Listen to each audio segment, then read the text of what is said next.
സുബഹി നിസ്കരിക്കാൻ നീ പള്ളിയിലേക്ക് പോയില്ലെങ്കിൽ അള്ളാഹുവിനതുകൊണ്ട് യാതൊരു നഷ്ടവുമില്ല, നിന്റെ നാട്ടുകാർക്കും ഒരു നഷ്ടവുമില്ല, നിനക്കേ നഷ്ടമുള്ളൂ. നേരെ മറിച്ച് നീ ഒരു ദുസ്വഭാവിയായാൽ, വൃത്തികെട്ട സ്വഭാവക്കാരനായാൽ, ജനങ്ങളെ വെറുപ്പിക്കുന്ന രീതിയിലുള്ള പെരുമാറ്റം, അതുപോലെയുള്ള സ്വഭാവക്കാരനായി മാറിയാൽ നഷ്ടമാർക്കൊക്കെയാണ്, അള്ളാഹുവിന് നഷ്ടമാണത്.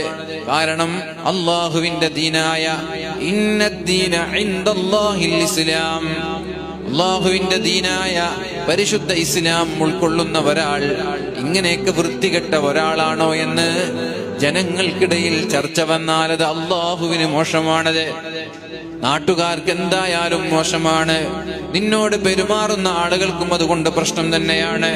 അതുകൊണ്ട് നിസ്കരിച്ചില്ലെങ്കിൽ നിനക്കേ പ്രശ്നമുള്ളൂ. സ്വഭാവം മോശമായാൽ ലോകത്തിന് മുഴുവനും നഷ്ടമാണത്, മനസ്സിലാക്കണം നമ്മൾ. അതുകൊണ്ട് ദീൻ എന്ന് പറഞ്ഞാൽ സൽ സ്വഭാവമാണ്, ഒന്നാമതായി.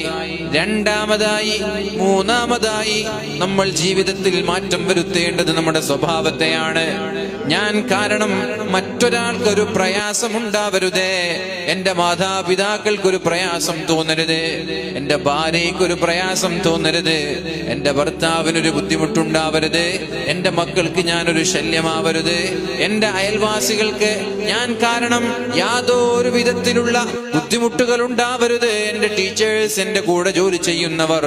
ഇങ്ങനെ ചിന്തിക്കുമ്പോഴാണ് നിങ്ങൾ യഥാർത്ഥ മുസ്ലിമായി മാറുന്നത്.